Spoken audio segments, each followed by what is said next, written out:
अस्सलामुअलैकुम, आप देख रहे हैं नया दिन। मैं हूं आपके साथ मोहम्मद शुएब और मैं हूं किरण आफ्ताब। हम आज करेंगे सबसे पहले महंगाई की बात। करनी पड़ेगी। कोरोना के खदशात एक तरफ, रमज़ानुल मुबारक एक तरफ, लेकिन जिन्हें मुनाफा कमाना है सो वो कमा रहे हैं और महंगाई को दिन ब दिन बढ़ा रहे हैं। हम सबसे पहले कराची की बात कर लेते हैं। यहाँ देखिए तो सही क्या सिचुएशन है, क्या सूरत हाल है। मुनाफा खोर इनकी मनमानियाँ जारी। अब मुर्गी के गोश्त को ही देख लीजिए, इसकी कीमत 3 दिनों के दौरान 120 रुपये फी किलो तक बढ़ती चली गई। ना शादियां हो रही हैं, ना तकरीबात हो रही हैं, दाम है कि फिर भी बढ़ते चले जा रहे हैं। इसी सब के ऊपर अपडेट लेंगे। समा के नुमाइंदे शाहनवाज अली कादरी से मजीद जानेंगे। जी शाहनवाज।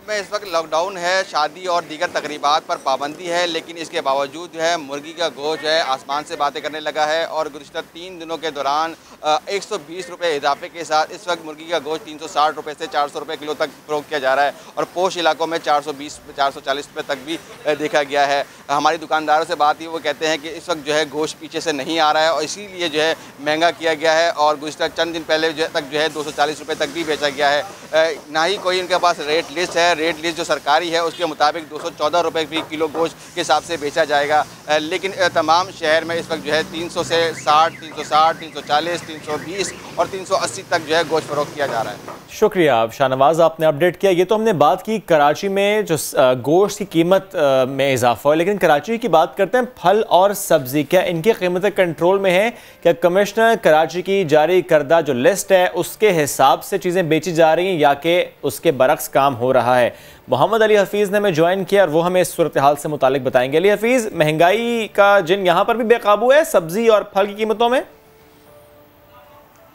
जी बिल्कुल किरण और शुएब, अगर आप रफ्तारी का दस्तरखान पर जो है फल रखना चाहते हैं, फल खाने के लिए घर लेके जाना चाहते हैं, तो जेबों को जो है वो खूब हल्का करना पड़ेगा, क्योंकि कराची शहर के अंदर मुनाफाखोरी और मनमाने रेट जो है वो फल फरोश जो है वो वसूल कर रहे हैं। शिकायत जो सामने आ रही है वो यही आ रही है, अगर तरबूज और खरबूज यानी कि तरबूज अगर मिसाल के तौर पर 70 से 80 रुपये है तो यहाँ 90 रुपये जो है वो फ़रोख्त हो रहा है। अगर हम खरबूजे की बात कर लें तो वो जो है 70 से 80-90 के दरमियान वो भी जो है दुगनी कीमत पर यहाँ पर फी किलो जो है वो फ़रोख्त हो रहा है। इसी तरह हम केले की बात कर लें तो केले कम से कम जो है 120 रुपये और 130 रुपये दर्जन जो है वो फ़रोख्त किया जा रहा है। अमूमी तौर पर सरकारी नर्क पर जो है वो 80 से 90 रुपये तक बिकना चाहिए था दर्जन फ़ी केला, लेकिन यहाँ पर जो है खुद साख्ता रेट जो है वो मुकर्रर किए हुए हैं। कोई जो है कीमतें चेक करने वाला नज़र नहीं आ रहा। हमने जो सर्वे किया है ख़ास तौर पर रनचुलाइन, बंस रोड, सदर, दिल्ली कॉलोनी, खारादर, यहाँ पर जो है मुनाफाखोरी और जो है मनमाने रेट जो है वो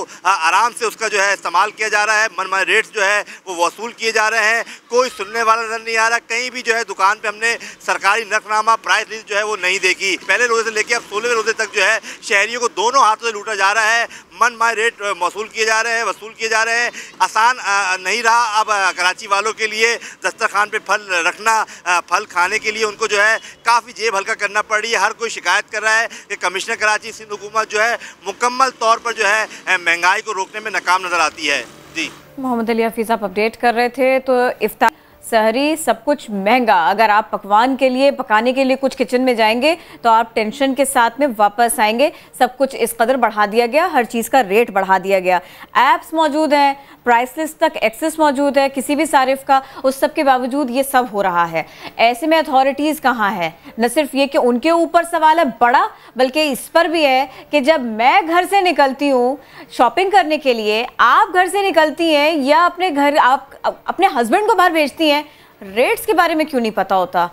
तभी तो आप बार्गेन नहीं कर सकते, तभी तो आप ये कह नहीं सकते कि ये मुनाफा इस कदर तुमने बटोरा तो किस कदर बटोरा। अगर मुझे सही रेट पता होगा तो मैं बहस कर सकूंगी, तो मैं सवाल कर सकूंगी, तो मैं शिकायत कर सकूंगी। अब ये सारे का सारा मामला एक तरफ है, बावजूद इसके ये इंश्योर करना कि मुनाफाखोरी ना हो। जो जिस चीज़ की प्राइस है, जो जिस प्रोडक्ट का दाम है, सब कुछ उसी पर बिके, उसी पर खरीदा जाए। ये किसका काम है इंश्योर करना? अथॉरिटीज़ का काम है। उनको दिखाई देना चाहिए। वो सब क्वारंटीन में बैठ जाएंगे तो जो कुछ जैसे चल रहा है वैसे ही चलता रहेगा। और किरण, एक जिम्मेदारी ज़ाहिर है हमारी खुद की भी है कि जब हम कहीं पर जाएं, मार्केट में जाएं, वो चाहे हम गोश्त लेने जाएं, वो चाहे हम सब्जी और फल लेने जाएं, एक तो एक लिस्ट हमें या तो हम देख कर जाएं या तो हम उनसे पूछें कि क्या आप लिस्ट के हिसाब से चीज़ें बेच रहे हैं या नहीं, वहीं पर बॉयकॉट करें या फिर वहीं पर उनके खिलाफ शिकायत दर्ज कराएं, क्योंकि कमिश्नर कराची हमेशा ही कहते हैं कि जब शिकायत दर्ज कराई जाती है तो एक्शन होता है। हाँ, अगर एक्शन ना हो तो वो एक अलग मामला है। सिंध सरकार की अब हम जरा बात कर लेते हैं कि बड़ी मार्केट्स खोलने की इजाजत नहीं दी, लेकिन ताजिर बिरादरी जो है उसकी अगर हम बात करें वो इकट्ठी होकर अपनी बात मनवाने के लिए निकल पड़े हैं। सूबाई वजीर सईद गनी से मुलाकात में मजीद कुछ कारोबार खोलने के मुतालबात भी मनवाए गए हैं। बहुत देर रात तक बात होती रही और उस सब के बाद में भी कहां पर कौन कौन सा मसला खड़ा हुआ है और क्या क्या बात मानी गई है, ये सब हम आपके सामने रखते हैं। तो ये जो सारे का सारा मामला था, हमने कोशिश की थी कि हम इस सब के ऊपर जान भी सकते हैं। सूबाई वजीर सईद गनी से मुज़ाकरात वक्त कमाने का है, लेकिन हम क्या कर रहे हैं, ये सारी की सारी बात थी। सिराज कासिम तेली साहब हमको ज्वाइन कर चुके हैं, उनसे मजीद जानते हैं। सर अस्सलाम वालेकुम, कैसे हैं आप? ये बताइए, देर रात तक बातचीत के बाद भी क्या तहफ़्फ़ुज़ात वहीं के वहीं खड़े हैं आप लोगों के? बिस्मिल्लाहिर्रहमानिर्रहीम। मैं नहीं समझता वहीं खड़े हुए हैं, काम हो रहा है। सईद गनी साहब ने और सिंध हुकूमत ने जो हमसे वादा किया है और मुझे पूरा यकीन है उस पर वो काम कर रहे हैं। उनको देखें, पूरे पाकिस्तान को इस वक्त एक जगह पे खड़ा होना है और उस सिस्टम के तहत चल रहे हैं। तो ये अभी कुछ चेंजेस जो करने जरूरी पड़ रहे हैं वो उनसे वेरीफाई करा रहे हैं और अल्लाह ने चाहा तो कल तक वो फैसला करके पीर से बहुत सारी दुकानें जो छोटी दुकानें हैं जो ओरिजिनली प्रोग्राम में थी उनको अभी छांट रहे हैं, लिस्टें बना रहे हैं। कौन सी दुकानें छोटी मार्केट है, कौन सी है और कौन सी बड़ी है, वो फैसला हो जाएगा। लिस्टें अभी कमिश्नर साहब के पास पहुंच जाएगी आज की तारीख में और इसके बाद छांट के वो प्रोग्राम बना के वो मार्केटें खोलना शुरू करेंगे। अच्छा सिराज साहब, अगर कोई ऐसी जगह खोलने की होगी तो वो भी इनको हमने समझाया है और ये फेडरल हुकूमत से और वो उनकी जो कमेटी है वहाँ पे जो बना हुआ है सेटअप, उसमें बैठ के मशवरा करके कर लेंगे। ठीक है सिराज साहब, एक इब्हाम है, आगे चल रहा है। सिराज साहब, एक इब्हाम है, वो अभी भी एक ही सवाल करते हैं कि कौन सी मार्केट खुलेगी और कौन सी दुकान खुलेगी। फॉर एग्जाम्पल अगर मैं सवाल करूँ, ज़ैनब मार्केट क्या खुलेगी? भाई देखे, ज़ैनब मार्केट आप जो कहते हो ना वो एक ज़ैनब मार्केट नहीं है। तो आप तो ज़ैनब मार्केट कह देते हो, वो सारी मार्केट है, उसके अंदर 10 मार्केटें दे रहे हैं। जी।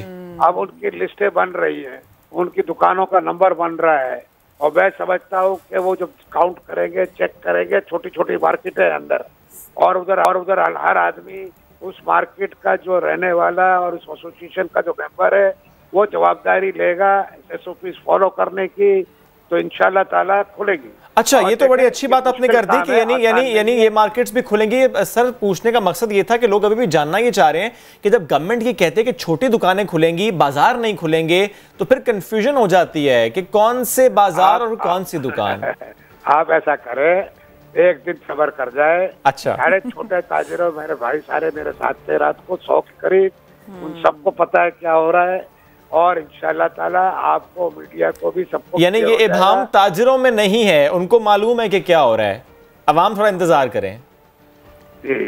अच्छा, और एक और बात सिराज साहब, क्या शॉपिंग मॉल्स, बड़े जो मॉल्स हैं उनके खोलने से मुतालिक मुतालबा किया गया? बिकॉज अगर हम बहुत से और ममालिक में देखें जहाँ कोरोना इससे ज्यादा था, उन्होंने भी इस मॉल्स तो खोले, 1/3 कैपेसिटी के साथ खोले, तो ऐसी तजवीज कराची के हवाले से है? कल रात को हमने सईद गनी साहब को ये रिक्वेस्ट की है और हम समझते हैं कि माल को खोल के ज्यादा आसानी कर सकते हैं दुकानों से, इसलिए कि वहाँ पे माल में सिस्टम है बड़ी अच्छी, मैनेज करना आसान बहुत ज्यादा है, कंट्रोल हो सकता है, उनकी सिक्योरिटी है। तो इंशाल्लाह ताला ये सजेशन भी सईद गनी साहब ने कहा था कि मैं भेजता हूँ, फेडरल हुकूमत से समझाने की कोशिश करते हैं, इसलिए कि ये बात इनकी सही है कि पूरे पाकिस्तान में यकसा होना चाहिए। ठीक है, यकसा पॉलिसी होनी चाहिए और लेट्स सी क्या डिसाइड होता है। एक दिन बाद चीजें सारी क्लियर हो जाएंगी। बहुत शुक्रिया सिराज कासिम तेली साहब, ताजिर रहनुमा, आप साथ मौजूद, और जो मीटिंग हुई उससे मुतालिक हमसे शेयर कर रहे थे। तो हमने बात कर ली है कि लॉकडाउन में नरमी होने के बाद किस तरीके से, किस मैकेनिज्म के तहत कौन से बाजार और कौन सी दुकानें खुलेंगी। देखिए, खैबर पख्तूनख्वा ने भी लॉकडाउन में नरमी का ऐलान किया और इस हवाले से बाकायदा एलामिया जारी हुआ, जिसके मुताबिक ये हिदायत जारी हुई कि सुबह 8 बजे से 4 बजे तक तमाम मार्केटें खुली रहेंगी, जबकि छुट्टी का जो बताया गया है वो जुम्मा, हफ्ता इतवार बताया गया। नोटिफिकेशन के मुताबिक जुमे के एडिशन भी की गई है, यानी जुमा हफ्ता इतवार 3 दिन, हफ्ते में 4 दिन खुली रहेंगी जबकि 3 दिन छुट्टी होगी। तो इस तमाम तर फैसले के बाद आज पेशावर में मुख्तलिफ सूरत हाल नज़र आ रही है। अंदरूनी शहर की बात करें तो वहाँ पर तमाम दुकानें आज खुली हैं, जिसमें जो छोटी मोटी मार्केटें हैं, खैबर बाज़ार की, किसाखानी की, जहांगीरपुरा की, खुदादाद मोहल्ले की, वहाँ पर जो गारमेंट्स की हैं, छोटे बच्चों के कपड़े हैं, जूते हैं, चप्पल के बाज़ार हैं, वो हमें खुली नज़र आ रही है। इसी तरह सदर पेशावर में जो है वो मुकम्मल दुकानें आज भी बंद हैं। जो प्लाजे हैं और जो मार्केटें हैं वो आज भी वहाँ बंद नज़र आ रही हैं। इसी तरह यूनिवर्सिटी टाउन में जुज़वी दुकानें खुली हैं, कुछ जगहों पर बंद हैं जबकि कुछ जगहों पर दुकानें खुली नज़र आ रही हैं। जो ताहम बड़े शॉपिंग मॉल्स हैं या प्लाजे हैं वो आज भी बंद हैं। खैबर पख्तूनख्वा हुकूमत ने सख्ती से तंबीह की है कि इसी नोटिफिकेशन के मुताबिक, इसी SOPs पर अमल दरामद सबको करना होगा। अगर कोई भी प्लाजा या मार्केट या कोई भी दुकान SOP के ख़िलाफ़ वर्जी करते हुए नज़र आता है तो उसके खिलाफ सख्त स्ट्रिक्ट एक्शन लेंगे और खैबर पख्तूनख्वा हुकूमत हो सकता है कि उस प्लाजे को या उस बाज़ार को फिर से बंद करे। बहुत शुक्रिया फयाज़, आप अपडेट कर रहे थे इस बारे में। अच्छा जी, हुकूमत की जानिब से जब से लॉकडाउन में नरमी का ऐलान किया गया, सबके बाद मुख्तलिफ शहर और हमारे सूबे यहाँ पर देखा जा रहा है कि मार्केट्स खुली हैं। इस्लामाबाद की मार्केट्स में रश, गहमा गहमी शुरू, गारमेंट्स, जूतों की दुकानें, ये सब खुली तो शहरी शॉपिंग के लिए पहुंचे। ईद आ रही है, सबके लिए जाना भी था। दूसरी जानिब कुछ सिचुएशन ये भी है कि पंजाब हुकूमत कन्फ्यूजन का शिकार है। कोरोना केसेस में इजाफा होता चला जा रहा है। पंजाब हुकूमत ने बड़े शहरों में लॉकडाउन में नरमी ना करने की तजवीज़ भी रखी है। अभी तक नोटिफिकेशन जारी नहीं किया जा सका। ताजिर और शहरी ये भी तो कन्फ्यूजन का शिकार हो सकते हैं। अब कौन सा कारोबार खुलेगा, कौन सी मार्केट खुलेगी, कौन सी बंद रखी जाएगी, किस तरह से बाहर निकलेंगे, कहाँ जाएंगे, क्या करेंगे। तो हम पाकिस्तान भर का अहवाल आपके सामने रखते हैं, कहाँ पर क्या क्या कुछ हो रहा है। तो हमारे रिपोर्टर्स अब हमारा साथ देंगे मुख्तलिफ शहरों से और हम उन्हीं से जानने की कोशिश करेंगे कि आखिर हमारे मुख्तलिफ शहर, मुख्तलिफ सूबे यहाँ पर हो क्या रहा है। आसिम खान हमारा साथ देंगे, आरिफ मलिक हमारा साथ देंगे, शकील अहमद हमारा साथ देंगे। शकील, पहले मैं आपसे बात करना चाह रही हूँ, आप बताइएगा क्या कुछ हो रहा है शहरी इक़्तिदार में।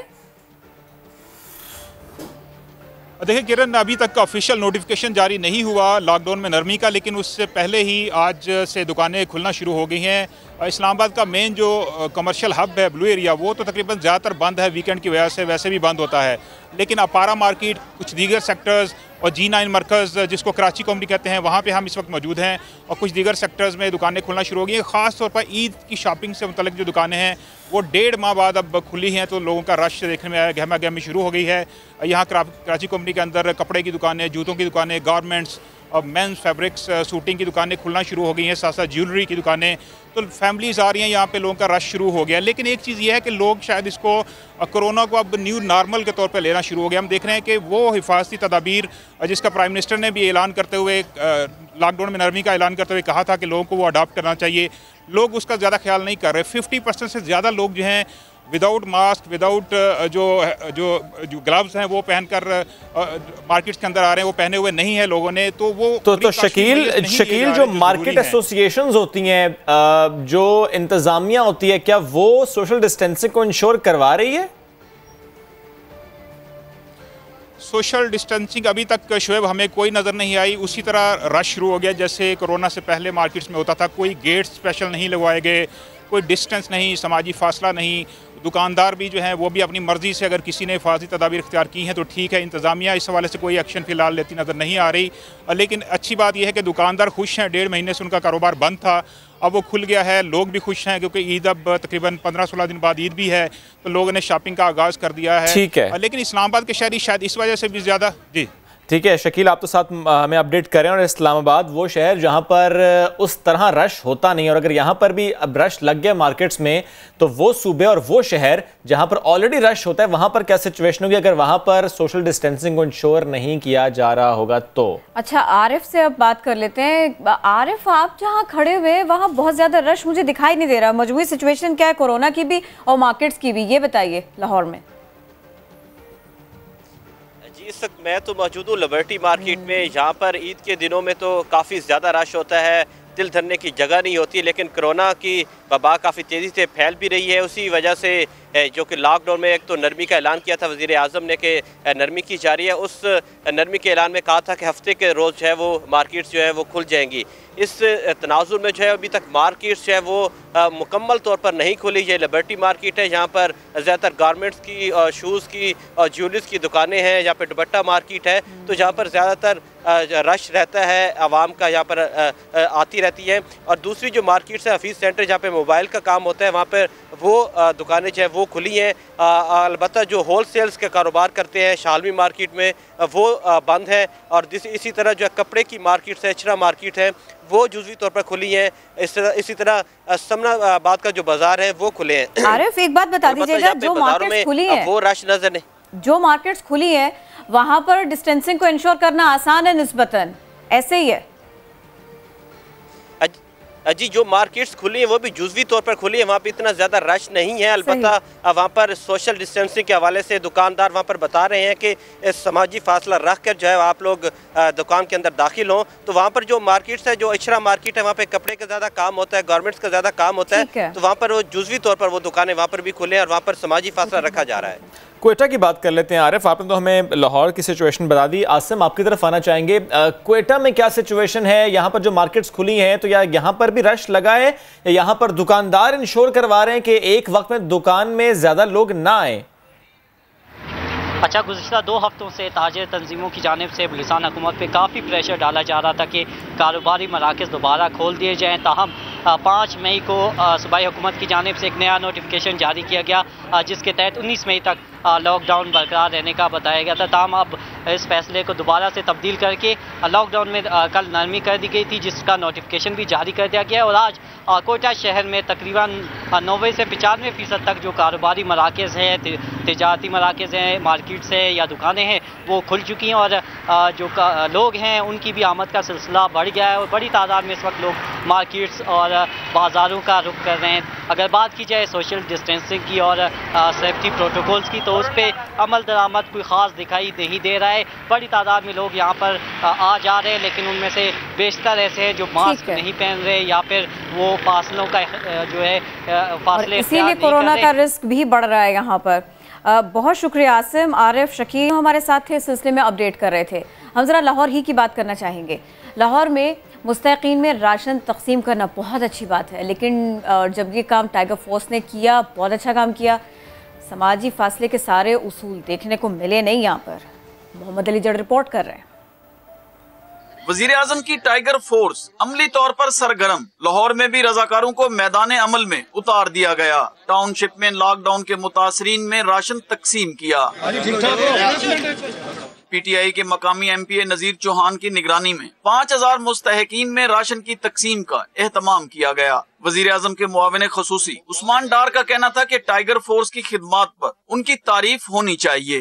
पाकिस्तान की तारीख का सबसे बड़ा लेबर प्रोग्राम एहसास लेबर प्रोग्राम अनाउंस किया वज़ीर आज़म इमरान खान साहब ने। उसमें टाइगर फोर्स गली मोहल्लों की सतह पे इंश्योर कर रही है जो लोग इस कोरोना क्राइसिस में बेरोजगार हो चुके हैं, मजदूर, उनका डाटा रजिस्टर किया जा रहा है।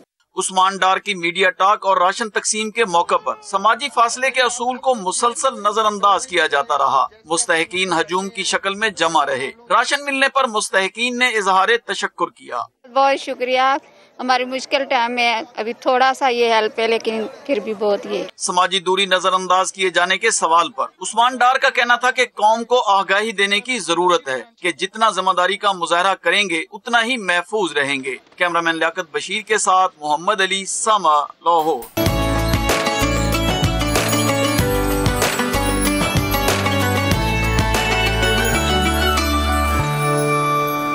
Welcome back. सिंध की बात कर लेते हैं और यहाँ के स्टैट्स आपके सामने रखते हैं। आज कोरोना के सबसे ज़्यादा केसेस यहाँ पर रिपोर्ट हुए हैं। हम 24 आवर्स की अगर बात कर लें तो 1080 नए केसेस रिपोर्ट हुए हैं। वज़ीर आला सिंध ने बयान दिया और कहा कि कोरोना से आज 4 मरीज़ इंतकाल कर गए, जिसके बाद मोहलिक वायरस से मरने वालों की तादाद इस सूबे में 180 हो गई है। क्या उनका कहना था, आपको सुनवाते हैं। 24 घंटों में 1080 लोग पॉजिटिव आए हैं। ये तकरीबन 20% बनता है जितने लोग हमने टेस्ट किए हैं उनका। बहुत बड़ा नंबर है। आज तक जितने जब से ये कोरोना का वायरस शुरू हुआ है, पहली बार 1000 से ज़्यादा लोग किसी एक सूबे में इन्फेक्ट हुए हैं और इससे पता चलता है कि हम अपनी पीक की तरफ जा रहे हैं। टोटल 10,771 लोग कोरोना वायरस के मर्ज में, इसकी इन्फेक्शन में मुब्तला हो चुके हैं सूबा सिंध में। कराची शहर तो वैसे ही एक हॉट स्पॉट है और पिछले 24 घंटों में भी साउथ में 143, ईस्ट में 113, यानी ये 100 से ज़्यादा लोग, मलीर में 133 लोग इन्फेक्ट हुए हैं। लेकिन एक और बहुत ज़्यादा तशवीश की बात है कि खैरपुर में 265 लोग इस वबा में मुब्तला हुए हैं।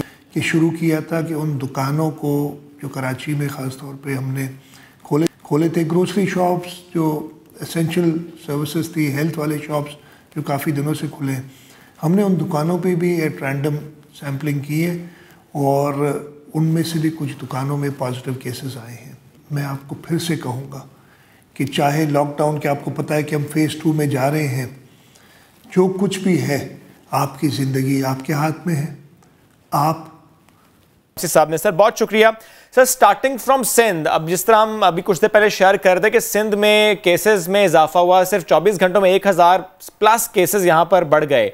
तो सर कितना ज़रूरी है इस वक्त कि प्लाज्मा डोनेशन ज़्यादा से ज़्यादा हो और प्लाज्मा उन मरीजों तक पहुंच जाए जिनको फिर वेंट की ज़रूरत ना महसूस हो, वो प्लाज्मा लगने से ठीक हो जाए? देखिए, हम सबको पता है कि इस बीमारी का, कोरोना का, पूरी दुनिया में कोई ना वैक्सीन है, ना कोई दवा है, ना कोई इलाज है, सिवाय सपोर्टिव केयर के, सिवाय प्लाज्मा के, जो कि एक होप है, उम्मीद की एक किरण है, अगरचे ये भी तजर्बाती इलाज है, उसके बावजूद इसने अभी तक पिछले 4 महीने के अरसे में चाइना में जिस तरीके से रेस्क्यू किया इंसानी जानों को, इटली में जैसे रेस्क्यू किया, इसके बावजूद कि वहाँ पर हज़ारों के तादाद में अमवात हुई, लेकिन इसके बाद की हालत समझी। ईरानी गवर्नमेंट तो कहती है कि जब से प्लाज्मा शुरू किया है इस्तेमाल कराना, तो 40% से ज़्यादा अमवात की शरह में कमी वाक़ई हुई है। अमेरिका में 1500 अस्पतालों में प्लाज्मा का इस्तेमाल शुरू हो गया है और वहाँ पर तो आप देख रहे हैं बड़े बड़े अदाकार, बड़े बड़े वो है सेलिब्रिटीज़ हैं, वो फखरिया आके प्लाज्मा डोनेट कर रहे हैं। तो ये मेरी अपील है आपके प्रोग्राम के तवज्जुह से कि हम जिस रफ्तार से अब कोरोना ने पाकिस्तान में अब आगे बढ़ना है, मेरा जो कैलकुलेशन क्या, बल्कि जो ट्रेंड है वो ये कह रहा है कि ईद तक हम रोज़ाना 3 से 4 हज़ार मरीज रोज़ाना के हिसाब से डायग्नोज हो रहे होंगे और हम इस महीने के आखिर तक तकरीबन 50 से 60 हज़ार तक का फिगर पहुंचने का खतरा है। तो जी, तो इसी हिसाब से लोग जैसे जैसे डायग्नोज होंगे वैसे वैसे बड़ी तादाद में लोग अस्पतालों में भी रुख करेंगे जिनकी बीमारी की शिद्दत ज़्यादा होगी। तो जो अस्पतालों में जो लोड आएगा और जो शदीद बीमार लोगों का लोड आएगा, वो उनके लिए एक उम्मीद की किरण आपका दिया हुआ प्लाज्मा जो है वो उनकी इलाज के लिए, उनकी जान बचाने के लिए इस्तेमाल हो सकेगा। तो प्लीज़ कम फॉरवर्ड और डोनेट योर प्लाज्मा, अपना प्लाज्मा डोनेट कीजिए।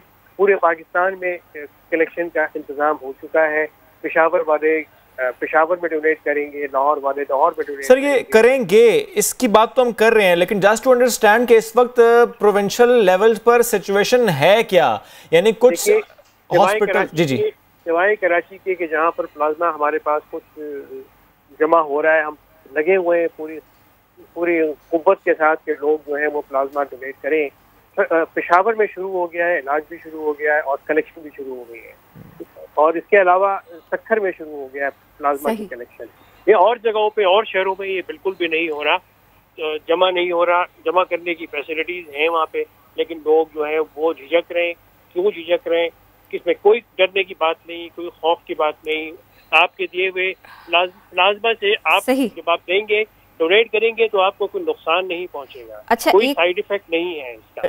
डॉक्टर साहब, एक मामला और भी है। हम इस थेरेपी की, हम प्लाज्मा की बात तो कर रहे हैं, इसकी डोनेशन की बात तो कर रहे हैं। 2 बड़े मसाइल हैं। कि जिसको अभी काउंटर करना पड़ रहा है।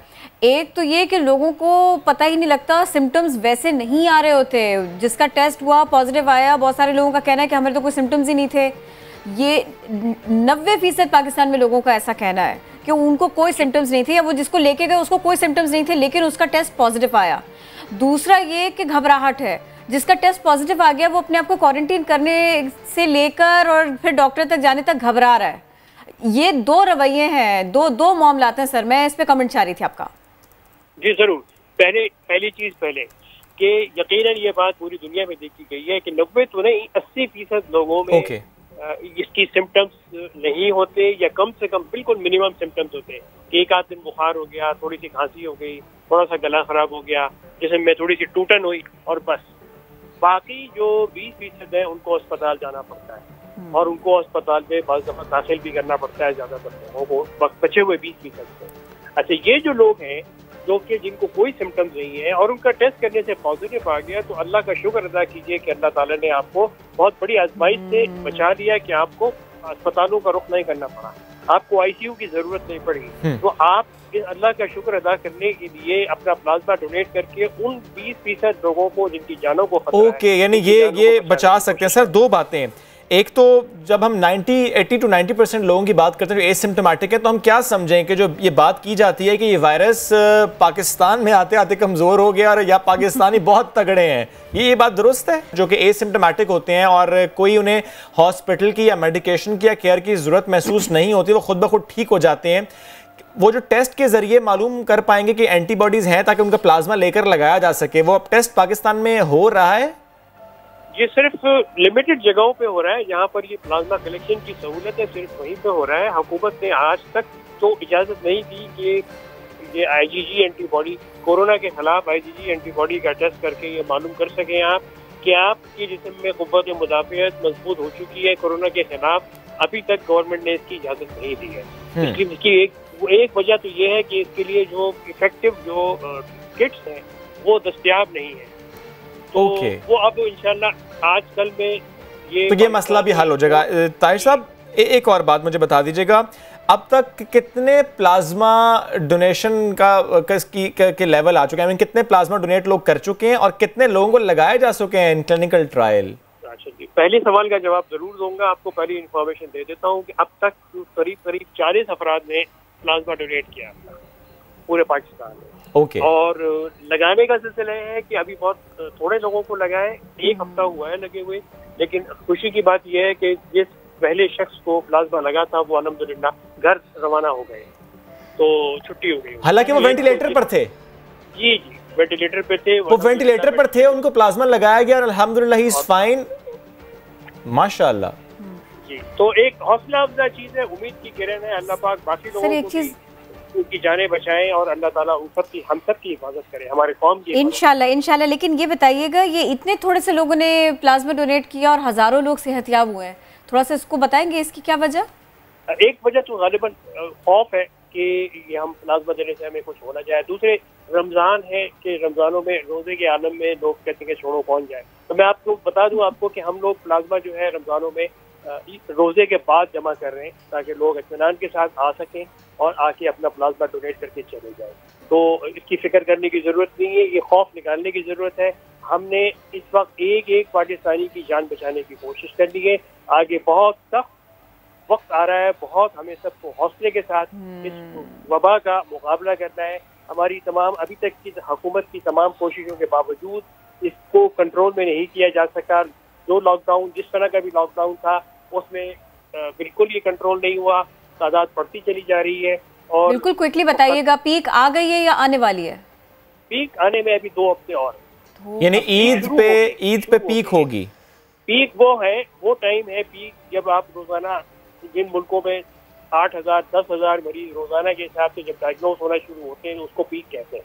तो अभी तो हम वहाँ नहीं पहुंचे, अल्लाह न करे, अल्लाह ताला बचाए हम सबको पीक तक पहुंचने में। उससे पहले ही हमारे गुनाहों को माफ कर दें और हमारे जो मामलात हैं हमारे ऊपर रहम खा लें। और ये हम इस काबिल नहीं है कि किसी अल्लाह की कोई आजमाइश जो है वो हम बर्दाश्त करें, क्योंकि हमारे हेल्थ सिस्टम से लेके जो तो बाकी तमाम सपोर्टिव सिस्टम्स हैं उनका हाल हमारे सामने है। ताहिर शमसी साहब बहुत शुक्रिया। ऐड हम दोबारा कर देते हैं यहाँ पर कि अफराद सेहत याब हो रहे हैं और उनकी फैमिली, उनकी ज़रा फैमिली भी ज़रा पुश करें उनको कि आपने लाजमी डोनेट करना है, क्योंकि वो जो प्लाज्मा आप डोनेट करेंगे किसी के लिए, बल्कि किसी का लफ्ज़ तो हमेशा मैं कहता हूँ गलत है, वो अपने के लिए होता है।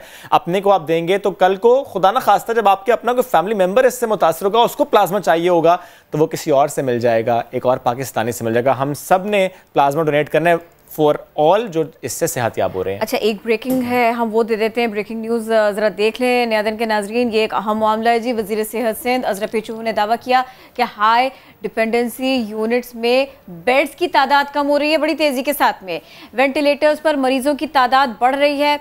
मज़ीद उनका कहना था, क्या समा के नुमाइंदे फैसल खान ने उनसे बात की थी, तो फैसल से ही जानते हैं, उन्हीं की तरफ चलते हैं। फैसल, एक तरफ सिंध सरकार जो एदाद शुमार जारी करती है उसके मुताबिक तो काफ़ी बेड्स खाली होते हैं, दूसरी तरफ अजरा पेचोहो का कहना है कि बेड्स की तादाद कम हो रही है। अच्छा, आप पे जाने से पहले हम अजरा पेचोहो ने क्या कहा है वो सुनवा दें नाजरीन को।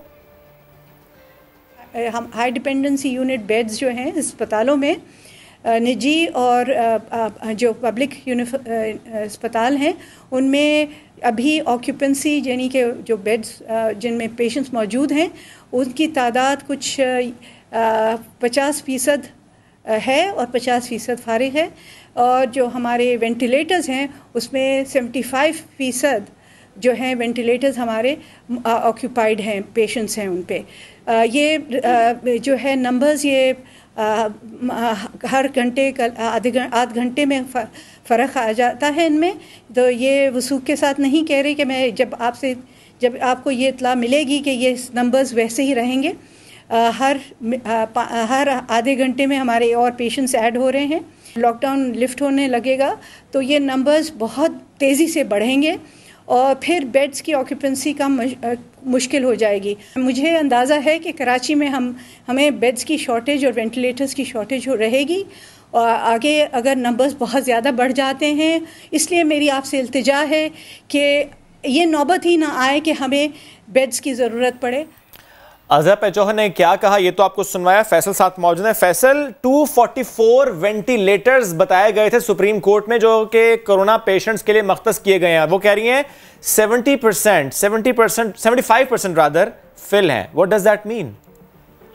देखिए, ये तो इस महकमा सेहत की जानिब से दावा किया जा रहा है। वजीर सेहत जिस तरह का इन्होंने वीडियो पैगाम जारी किया उसमें ये कह रही हैं कि हर आधे घंटे बाद बहुत तेजी के साथ केसेस बढ़ रहे हैं। इन्होंने इसके साथ साथ ये भी बताया कि जो इन्होंने इंतजामात किए हैं, ट्रामा सेंटर जो सिविल का है उसका एक पूरा फ्लोर इन्होंने हाई डिपेंडेंसी यूनिट के लिए मुख्तस कर दिया है। इसके अलावा सिविल का एक पूरा ब्लॉक इन्होंने कोरोना वार्ड बना दिया है, और इसके अलावा इनका कहना है कि ट्रामा सेंटर लियारी में भी 150 के करीब बिस्तरों पर एक मुश्तमिल वार्ड बनाया गया। ये तमाम तर इंतजामात हैं जो महकमा सेहत की जानिब से बताया जा रहा है कि इन्होंने ये किए हैं। दूसरी जानिब इनका कहना है, जैसे आज वजीर आला सिंध ने भी बताया कि सिंध की तारीख के सबसे ज्यादा केसेस आज ही रिपोर्ट हुए, और उसके बाद वजीर सेहत का इस तरह का बयान आना कि केसेस बढ़ रहे हैं और एहतियाती। फैसल, क्या ये बताया गया लेटेस्ट के कितने पेशेंट्स इस वक्त वेंटिलेटर पर हैं इन सिंध? आज जी बिल्कुल, वजीर आला सिंध की जानिब से भी बताया गया था और इसमें बकाया बताया गया था तकरीबन 38 या 40 के करीब जो है पेशेंट। फैसल, अगर 38 से 40 पेशेंट्स वेंटिलेटर पर हैं तो 75% वेंटिलेटर कैसे फिल हैं? अजरा पेचोहो साहबा कैसे 75% का दावा कर रही हैं? देखें, आपको थोड़ी सी इसकी कैलकुलेशन समझनी होगी। इंडस हॉस्पिटल में इस वक्त सिर्फ 15 वेंटिलेटर अवेलेबल है। आगा खान की अगर हम बात करें तो आगा खान में 100 बेड जो है पर मुश्तमिल कोविड-19 के पेशेंट्स के लिए है। जेपीएमसी में ये कहते हैं कि 40 से 45 है, लेकिन पिछले दिनों समा ने ये किस तरह की एक स्ट्रिंग ऑपरेशन किया था जिसमें इनके दावों की खली खुली थी। और दैट मींस फैसल, ये बात दोबारा कर लेते हैं यहाँ पर। दैट मींस के जो कहा गया कि 244 वेंटिलेटर कोरोना पेशेंट्स के लिए वो बात गलत थी। देखें, ये दावे तो ये कर रहे हैं, लेकिन जब हमने एक सामान्य स्टिंग ऑपरेशन किया था जिसमें फोन कॉल्स की गई थी और पता लगाया गया था कि आपके अगर कोरोना का कोई पेशेंट लेकर आना है उसके लिए वेंटिलेटर, तो कई हॉस्पिटल ने मनाही कर दिया। किसी ने कहा हमारे पास वेंटिलेटर नहीं होगा, किसी ने परफॉर्मा भरवाने की बात की कि आप परफॉर्मा भरेंगे, अगर वेंटिलेटर नहीं होगा तो आप कहीं और जाएंगे। इस तरह की मुतज़ाद बातें आएंगी। कागजात पे तो सिंध हुकूमत की जानिब से अभी भी एक लिस्ट जारी की गई थी थोड़ी देर पहले जिसमें बताया गया था कि इतने तादाद में वेंटिलेटर 240 के करीब अभी भी इन्होंने महकमा सेहत की जानिब से एदाद शुमार जारी किए गए कि है। हालांकि अभी थोड़ी देर पहले ही, कुछ लम्हे पहले प्रेस कॉन्फ्रेंस की जा रही थी मुख्तलिफ डॉक्टर्स की जानिब से, जिसमें डॉक्टर कैसर सज्जाद ने कहा कि इस वक्त कराची में सिर्फ 63 के करीब वेंटिलेटर्स हैं। लेकिन दूसरी जानिब महकमा सेहत ये लिस्ट जारी करता है कि हमारे पास 240 वेंटिलेटर्स की सहूलत मुख्तलिफ हॉस्पिटल्स में मौजूद है। तो इस तरह के मुतजाद बयानात हैं जो सामने आ रहे हैं। इसकी एक बड़ी वजह यह है कि आइसोलेशन सेंटर और जो भी कोविड-19 का जो है वहां पर जा ही नहीं सकते। उसकी एक बुनियादी वजह यह है कि एक तो आइसोलेट और क्वारंटीना जो बनाया हुआ है वहाँ पे बीमारी इस किस्म की है कि आप हर किसी को वहाँ पे एक्सेस नहीं है। इसके अलावा अब इसमें कितनी हकाइक है, कितनी सच्चाई है, प्रॉब्लम है। और कहते हैं फैसल खान, बहुत शुक्रिया, आप अपडेट कर रहे थे। प्रॉब्लम यही है, लोग आपके SOPs पे उस पर अमल करेंगे जब उनको लगेगा कि आप ठीक बात कर रहे हैं, आप सच बात कर रहे हैं। अगर सही पैगाम है और वो गड़बड़ आदाद शुमार के साथ है तो कौन भरोसा करेगा, कौन बात मानेगा? और फिर इसी तरह से हम देखते रहेंगे, खुदा ना खास्ता कोरोना स्प्रेड होता रहेगा, मामला ऐसे ही चलते रहेंगे। अल्लाह ना करे कैसे हो। एक ब्रेक लेते हैं, वापस आते हैं।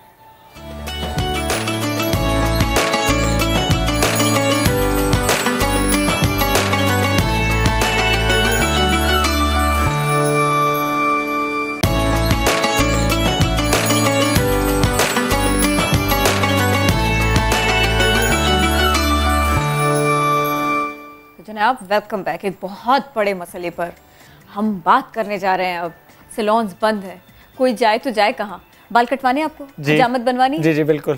सैलून्स बंद है ना, बहुत जरूरत महसूस हो रही है, बहुत जरूरत महसूस आजकल तो कोई बाइक पे जा रहा हो तो उसे गौर से 2 बार देखना पड़ता है।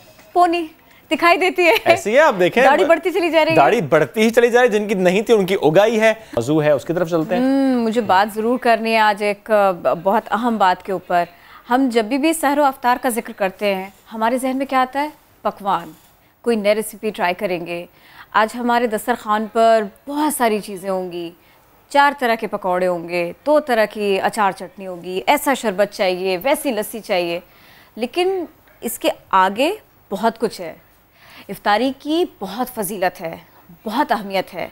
ये खाने पीने का मामला तो बस हलक से नीचे गया और ख़त्म। इसकी गहराई क्या है? ये बात इतनी सिंपल भी नहीं। हमने आज कोशिश की इसी सब के ऊपर बात करें। तो अब इसी सिलसिले में हमारा साथ देंगे मुफ्ती मोहम्मद शुएब और कुमैल मेहदवी साहब। हम आप दोनों को खुशामदीद कहते हैं। अस्सलाम वालेकुम। ये फरमाइएगा कि आज बहुत माज़रत, मुफ्ती नूर रहमानी हमारे साथ हैं। अस्सलाम वालेकुम मुफ्ती साहब, कैसे हैं आप? मेरी आवाज़ आ रही है आपको? वालेकुम अस्सलाम, अल्हम्दुलिल्लाह जी, आवाज़ आ रही है? बिल्कुल ठीक। जी जी, बस आई एम सो सॉरी, थोड़ा सा कन्फ्यूजन हुआ था। अभी आवाज़ भी आपकी चलिए मुझे आ रही है। चलिए पहले मैं ना आगाज़ आप ही से कर लेती हूँ। ये जो इफ्तारी हम प्लेट से शुरू करते हैं कि मेरी प्लेट में क्या क्या कुछ है और मेरे दस्तरखान पे क्या क्या कुछ है, इसके बियॉन्ड बहुत कुछ है। आज हम चाहते हैं कि आज हमें आप उसकी फजीलत के बारे में बताइए सबसे पहले। नहमदुहु व नसल्ली अला रसूलिहिल करीम, अम्मा बाद, अऊज़ु बिल्लाहि मिनश शैतानिर रजीम, बिस्मिल्लाहिर रहमानिर रहीम। क़ाल अल्लाहु तआला फ़िल क़ुरआनिल मजीद वल फ़ुरक़ानिल हमीद, या अय्युहल्लज़ीना आमनू कुतिबा अलैकुमुस सियामु कमा कुतिबा अलल लज़ीना मिन क़ब्लिकुम लअल्लकुम तत्तक़ून। सदक़ल्लाहुल अज़ीम व सदक़ रसूलुहुन नबियुल करीमुल अमीनुर रऊफ़ुर रहीम। तमाम तारीफ़ें अल्लाह सुब्हानहु व तआला के लिए और दुरूद सलाम अल्लाह के रसूल, हम सबके आका, हम सबके मौला ताजदार मदीना हुज़ूर मोहम्मद मुस्तफ़ा सल्लल्लाहु अलैहि वसल्लम। लेकिन रोज़े की फजीलत में जो कुरान मजीद फ़ुरक़ान हमीद की आयत पढ़ी, अल्लाह सुब्हानहु व तआला ने रोज़े फ़र्ज़ किए। इस रोज़े के हवाले से अल्लाह के नबी सल्लल्लाहु अलैहि वसल्लम इरशाद फरमाती कि अल्लाह सुब्हानहु व तआला शाद फरमाती, हदीस कुदसी है कि अस्सौमु ली, रोज़ा मेरे लिए है और मैं इसकी जज़ा दूँगा। और अल्लाह सुब्हानहु व तआला ने रमज़ान मुबारक में जो रोज़े रखे हैं इसके लिए खास रहमतों की, अनवार तजल्लियात की खास बारिश नाज़िल की है। सहर के वक्त भी अल्लाह सुब्हानहु व तआला की अनवार तजल्लियात की बारिश होती है। इफ्तार के वक्त भी अल्लाह की रहमतों की खास रहमतों की बारिश होती है। सहरी के वक्त जब बंदा सहरी कर रहा होता है, अल्लाह सुब्हानहु व तआला का जिक्र कर रहा होता है, अल्लाह अपने शान के मुताबिक पहले आसमान पे नुज़ूल फरमा रहा होता है, उस वक्त अलविदा हो रही होती है कोई मांगने वाला, है कोई बख्शिश मांगने वाला, है कोई रिज़्क़ में इजाफा की दुआ करने वाला। इसी वक्त इफ्तार के हवाले से मेरे आका करीम सल्लल्लाहु अलैहि वसल्लम इरशाद फरमाते हैं कि इफ्तार के वक्त की जो दुआ होती है अल्लाह सुब्हानहु व तआला दुआ को रद्द नहीं करता। जो बंदा दुआ मांगता है अल्लाह सुब्हानहू व तआला दुआ को कबूल फरमाते हैं। ये वो वक्त होता है अल्लाह सुब्हानहू व तआला की रहमतों की खास, अब मैं आसान अल्फाज में, क्योंकि यंगस्टर हमारे प्रोग्राम देख रहे हो माशाल्लाह, आप दोनों जवान हैं, तो देखिए इस वाईफाई का जमाना है ना, इस जमाने है ना, अल्लाह सुब्हानहू व तआला की खास जो रहमतों की जो वाईफाई होते हैं ना, वो असर मगरिब के वक्त और खास सहर के वक्त वाईफाई ऑन होते हैं, समझ रही हैं आप। और हमारे दिल के अंदर अल्लाह सुब्हानहू व तआला ने एक समझाने के लिए सिम लगा के रखी, ठीक है। हम झूठ बोलते हैं, गीबत करते हैं, हसद करते हैं, अदावत करते हैं, नफरत, ये वायरस आ जाती है। अब एंटी वायरस ये होते हैं कि जब आप अल्लाह का जिक्र करते हैं, नमाज पढ़ते हैं, तिलावत कुरान करते हैं, तस्बीह पढ़ते हैं, अल्लाह सुब्हानहू व तआला की शान और किबरियाई बयान करते हैं, नबी पे दुरूद पढ़ते हैं, ये सब एंटी वायरस बन जाते हैं। तो जो आपके दिल में वायरस होते हैं वो एंटी वायरस हो जाते हैं, आपके दिल की सिम अल्लाह सुब्हानहू व तआला का वाईफाई कनेक्ट हो जाता है और बंदे का ताल्लुक रब से बड़ा मजबूत हो जाता है। तो ये वो वक्त होते हैं कि खास तौर पे, और इफ्तारी के साथ अल्लाह के नबी सल्लल्लाहु अलैहि वसल्लम का मामूल क्या था, आप खजूर के साथ, खुश जब तक खजूर के साथ रोजा इफ्तार किया करते थे। अगर वो आपके पास अवेलेबल नहीं होती तो आप पानी पीकर इफ्तार किया करते थे। आप सल्लल्लाहु अलैहि वसल्लम का ये मामूल था कि आप इफ्तारी कराने की तरगीब दिया करते थे, आप इफ्तारी में अल्लाह सुब्हानहू व तआला का जिक्र किया करते थे। तो आज उम्मत मुस्तफ़ा सल्लल्लाहु अलैहि वसल्लम को चाहिए कि इफ्तारी में इन तमाम चीज़ों पर फोकस करे। फोकस सिर्फ और सिर्फ इफ्तारी खाने पर ना करे, बल्कि इफ्तारी कराने पर भी करें। और इफ्तारी में जो नबी अलैहिस्सलाम की जो डाइट थी, मैं आपको बताऊँ, मैं बैठ के अल्हम्दुलिल्लाह तबीब भी हूँ, मैं ये देखता हूँ कि जो हमारे यहाँ जो पढ़ाया जाता है मेडिसिन के अंदर, अल्लाह के नबी सल्लल्लाहु अलैहि वसल्लम ने जो अपने फूड पे ख्याल रखा है, जो खाने का ग़िज़ा पे जो बेहतरीन कैलोरीज अल्लाह के नबी सल्लल्लाहु अलैहि वसल्लम ने इस्तेमाल की है, वो सबसे बेहतरीन जो है वो खजूर है। कभी जैतून का भी इस्तेमाल किया है आपने, कभी इंजीर का भी आपने इस्तेमाल किया है। ये चीजों को भी इस्तेमाल करें और खास सब चीजें लिल्लाहियत के लिए, अल्लाह सुब्हानहू व तआला की रज़ा के लिए। आसान सी करके समझें तो ये जो वाईफाई है इसको कनेक्ट करें, इसे कटने नहीं दें, ऐसे ही कोशिश करें। मारूफ मजहबी स्कॉलर ऑस्ट्रेलिया से आप हमको ज्वाइन कर रहे हैं, कुमैल मेहदवी साहब, बहुत शुक्रिया, बहुत शुक्रिया, बहुत शुक्रिया कि आप हमें वक्त दे रहे हैं। ये फरमाइएगा कि खाना खाना भी इबादत है, इफ्तारी करना भी इबादत है, सिंप्लिसिटी भी रखनी है और इसकी तमाम तर फजीलतें भी समेटनी है और आगे बढ़कर समेटनी है। हम ये सब कुछ आसानी के साथ में कैसे कर सकते हैं, कैसे मुमकिन हो पाएगा ये? रहमान रहीम, मैं हदीस नबवी सल्लल्लाहु अलैहि वसल्लम से बात शुरू करना चाहूँगा और इंशाअल्लाह हमारे सामीन के दिल में ये हदीस उतर जाएगी, इसलिए कि बहुत ही खूबसूरत कलाम है। हुज़ूर सल्लल्लाहु अलैहि वसल्लम ने इरशाद फरमाया, तफ़्तीरुका अख़ाका साइम अफ़ज़ल मिन सियामिका, तुम्हारा अपने किसी मुसलमान भाई को इफ्तार करवाना ये तुम्हारा रोज़ा रखने से भी ज़्यादा अफजल है। तो जो रोज़ा रखने का सवाब था उससे ज़्यादा अफजल सवाब ये हो गया कि अगर किसी मोमिन मुसलमान भाई को इफ्तार करवाया जाए। अगरचे कि इसका हरगिज़ ये मतलब नहीं कि इंसान रोज़ा ना रखे और कहे कि मैं इफ्तार करवाऊंगा फ़कत उस सवाब को हासिल कर लूँगा। रोज़ा रखना अपने तौर पर फ़र्ज़ है, लेकिन किसी मुसलमान भाई को इफ्तार करवाना उस दिन के रोज़े से भी ज़्यादा अफजल हो सकता है बनस से हदीस नबवी सल्लल्लाहु अलैहि वसल्लम। और जनाब मौला अली मुर्तज़ा अलैहिस्सलाम ने भी इरशाद फरमाया, बहुत खूबसूरत कलाम है मौला का, कि कहते हैं कि खाना खाना जिस्म की ग़िज़ा है और खाना खिलाना रूह की ग़िज़ा है। और फिर फरमाते हैं कि कसरत से खाना खाने से जिस्म में बू पैदा हो जाती है और कसरत से खाना खिलाने से रूह में खुशबू पैदा हो जाती है। तो फ़कत खाना खाने पे तवज्जो मरकूज़ ना रखें, इफ्तार करना शरई तौर पर है और इफ्तार कीजिए जो अल्लाह सुब्हानहू व तआला ने हैसियत अता फरमाई है। इसराफ ना करते हुए हलाल तरीक़े से इफ्तार कीजिए। दावतुन ला तुरद, हदीस में आया है कि इफ्तार के मौके पर एक दुआ यकीनन कोई ऐसी होती है कि जो रद्द नहीं करता अल्लाह सुब्हानहू व तआला।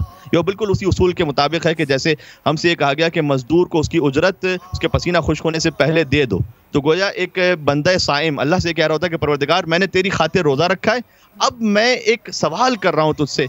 तो अल्लाह सुब्हानहू व तआला गोया उस पसीना खुश्क होने से पहले ही, उस तकलीफ से पहले ही जो उसे भूख और प्यास की वजह से हुई, अभी वो ख़त्म होने वाली होती है इफ्तार के ज़रिए से, उससे पहले ही अल्लाह सुब्हानहू व तआला उसकी दुआ को कबूल फरमा लेता है। और तो खाना ज़रूर खाइए, लेकिन खाना खिलाने पर भी तवज्जुहात मरकूज़ रखिए। खुद हदीस नबवी सल्लल्लाहु अलैहि वसल्लम एक और बहुत खूबसूरत है, फरमाया कि मन अकल वज़ू ऐनैन यंज़ुरु इलैहि, जो खाना खा रहा हो और कोई दो आँखों वाला उसे देख रहा हो। बहुत तवज्जो कीजिएगा, यहाँ पर यह नहीं कहा कि कोई इंसान देख रहा हो, दो आँखों वाला देख रहा हो, चाहे वो हैवान ही क्यों ना हो, दो आंखों वाला कोई देख रहा है तुम्हें, तुम खाना खा रहे हो।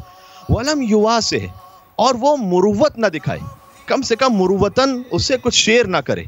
तो कहा इब्तला बिदाइन ला दवा अलहु, अल्लाह उसे एक ऐसी बीमारी में मुब्तला कर देगा जिसकी कोई दवा नहीं होगी। तो ये कुछ अल्लाह सुब्हानहू व तआला ने मानवियात में कुछ मामलात ऐसे रखे हुए हैं कि अगर खाना खा रहे हो, कोई तुम्हें दो आंखों वाला देख रहा है, चाहे वो कुत्ता ही देख रहा है। आज इमाम हसन ने मुश्तबा अलैहिस्सलाम की विलादत 15 रमज़ान मुबारक दिन गुजरा है, उनका वाक़या भी मिलता है कि गुलाम को देखा कि वो खाना खा रहा था, एक कुत्ता सामने था, उसे भी थोड़ा डालता जा रहा था। इतना खुश हुए कि मालिक से उस गुलाम को आज़ाद करवाया, 10,000 दिरहम उसे अता फरमाया, कहा ये तेरी नेकी अल्लाह सुब्हानहू व तआला को इतनी महबूब और पसंद आई है कि बिइज़्निल्लाह मैं तुझे अल्लाह की राह में आज़ाद कर रहा हूँ। तो अगर कोई दो आंखों वाला देख रहा हो, चाहे हैवान है, उसके लिए कहा कि इतनी मुरूवत रखो। और इफ्तार करवाना बिलखुसूस, इफ्तार कीजिए, उसमें फ़कत फ्रूट चाट पकौड़ों समोसों पे निगाह न रखिए, बल्कि अपने दिल को जोड़िए अल्लाह सुब्हानहू व तआला से, कोई ना कोई एक दुआ ज़रूर कीजिए। और हुज़ूर नबी करीम सल्लल्लाहु अलैहि वसल्लम ने यह भी इरशाद फरमाया कि अय्युहन्नास मन फत्तरा मिनकुम साइमन मुमिनन फी हाज़ा शहर, अगर तुम में से कोई एक भी किसी मोमिन मुसलमान भाई को जो रोज़ेदार हो इफ्तार करवा दे इस महीने में, तो क्या होगा, कान लहू बिज़ालिका इंदल्लाह इत्क़ु नसमा, उसे ऐसा सवाब अता होगा जैसे वो गुलाम को आज़ाद कर रहा हो, मग़फ़िरा, और अल्लाह की मग़फ़िरतें शामिल हो जाएंगी, लिमा मज़ा मिन ज़ुनूबिही, जो कुछ माजी में गुनाह कर चुका है, अल्लाह इफ्तार करवाने के सदक़े में वो गुनाह मुआफ़ फरमा देगा। क़ीला या रसूलल्लाह सल्लल्लाहु अलैहि वसल्लम, बास साहबा कराम ने कहा या रसूलल्लाह हम तो कुदरत नहीं रखते कि हम किसी को इफ्तार करवाएं, इतना भी माली तौर पर वुसअत नहीं होती थी किसी को इफ्तार करवा सकें।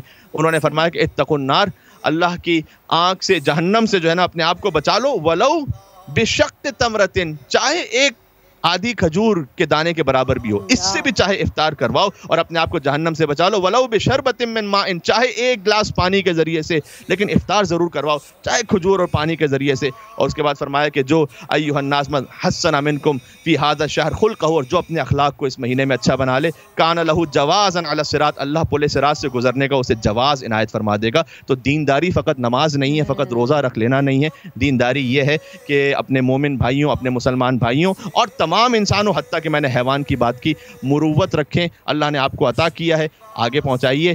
कुरान में दो मालदारों का जिक्र मौजूद है, एक कारून था, एक हज़रत सुलेमान अलैहिस्सलाम थे। कारून से जब कहा जाता था अल्लाह की राह में दो, तो वो कहता था इन्नमा ऊतीतुहु अला इल्मिन इंदी, ये कुरान की आयत है, मेरे पास जो कुछ है ये मेरे अपने इल्म की वजह से, मैं क्यों दूँ किसी को आगे। हज़रत सुलेमान से जब कहा जाता कि आपकी मुल्क इतना अजीम और सल्तनत है, वो फरमाते थे कि हादा मिन फज़ल रब्बी, ये जो कुछ है मेरे रब का फजल है, मेरा अपना तो कुछ है नहीं। तो ये अगरचे कि हमारे यहाँ दूध की दुकानों के ऊपर ये हादा मिन फज़ल रब्बी लिखा होता है, उसी में मिलावट भी हो रही होती है, ये जो मिलावट भी हो रही है सब कुछ मेरे रब का फजल। लेकिन जो जिन्हें अल्लाह ने अता किया है वो रब का फजल समझें, आगे शेयर करना सीखें, जितना आप आगे देंगे अल्लाह इंशाअल्लाह पलटा कर आपको वापस अता करेगा। उमैल साहब एक बात और, आपने सारी मखलूक की बात की है, हम आम दिनों में अगर किसी मुसलमान भाई की मदद करें, अपने उसको खाना खिलाएं, उसकी नेकी अलग।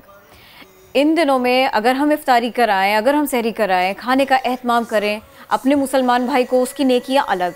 और अगर हमको ऐसा मौका मिले कि हम किसी गैर मुस्लिम की मदद करें, उसकी भूख को दूर करने की कोशिश करें, उसके घर के राशन का एहतमाम करें, आपके इल्म में है यहाँ पर सब कुछ बंद है, तो फिर ये फरमाइएगा कि फिर उस सूरत में हमें इसकी भी एफर्ट करनी चाहिए, हमें इसकी नेकी भी मिलेगी, और क्या वैसे ही मिलेगी जैसे हम किसी दूसरे को हेल्प करें?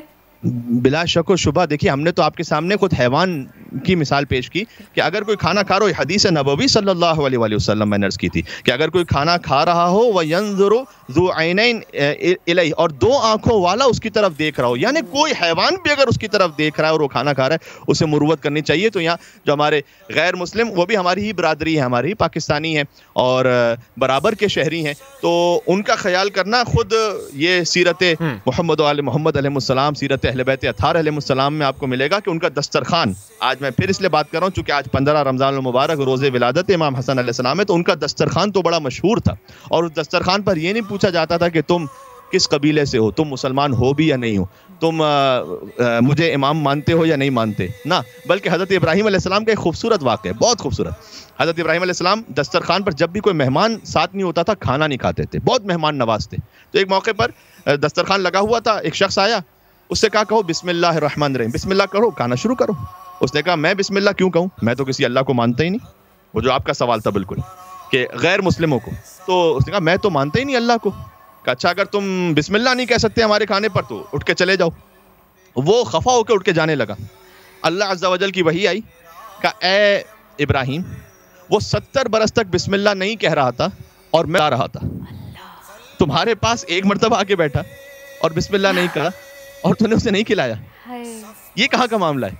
तो वो उठे फौरन उसके पीछे दौड़े और कहा कि मुझे माफ़ कर दो, मुझसे खता हो गई, मैं आ जाओ मेरे दस्तरखान पर, अब बिस्मिल्लाह कहने की ज़रूरत नहीं है। उसने कहा नहीं, मेरा दिल टूट चुका है, मैं उस वक्त तक नहीं आऊँगा वापस जब तक कि आप मुझे ये बतला नहीं देंगे। खता से मुराद ये कि गुनाह नहीं किया था हज़रत इब्राहिम अलैहिस्सलाम ने, लेकिन तर्क औला, एक बेहतर काम को तर्क कर दिया था उस वक्त, जो कि खाना खिला देना चाहिए था उसे। तो वो कहता है कि जब तक तुम ये नहीं बतलाओगे ए इब्राहिम के क्यों मुझे वापस बुलाने आए हो, अल्लाह सुब्हानहू व तआला की वही नाजिल हुई कि ए इब्राहिम इसे ये बतला दो कि इब्राहिम अलैहिस्सलाम ने जब ये बतलाया कि मुझे खुदा ने हुक्म दिया है कि मैं 70 साल बगैर बिस्मिल्लाह कहे हुए उसे खिला रहा था, जज़ाकल्लाह, उसने ये कहा कि आपका दीन अगर इतना अच्छा है और आपका अल्लाह अगर इतना अच्छा है तो मैं कलमा पढ़ता हूँ अशहदु अल्ला इलाहा इल्लल्लाह।